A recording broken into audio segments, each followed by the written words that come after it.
Hi guys, ఈరోజు నేను బెండకాయ ఫ్రై ఎలా చేయాలో చూపించబోతున్నాను. దానికోసం ముందుగా బెండకాయలను శుభ్రంగా కడిగి పెట్టుకొని ఇలా కట్ చేసి పెట్టుకోవాలి.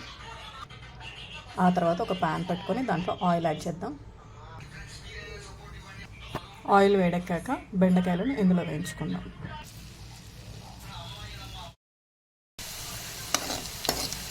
ఇలా బెండకాయలను ఆయిల్లో వేయించి పక్కకు తీసి పెట్టుకుందాం.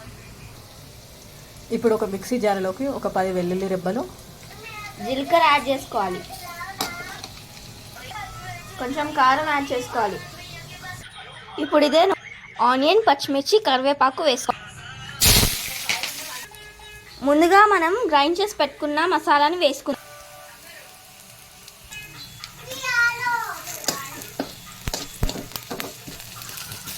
బాగా కలుపుకోవాలి. ఒక చిటికెడు పసుపు వేసుకోవాలి. ఇప్పుడు మనం ఫ్రై చేసి పెట్టుకున్న లేడీస్ ఫింగర్ని వేసేసుకుందాం. ఇప్పుడు తగినంత ఉప్పు వేసేసుకోవాలి బాగా. అట్ ఫైనల్గా ఇప్పుడు మనం కొత్తిమీర వేసేసుకుందాం.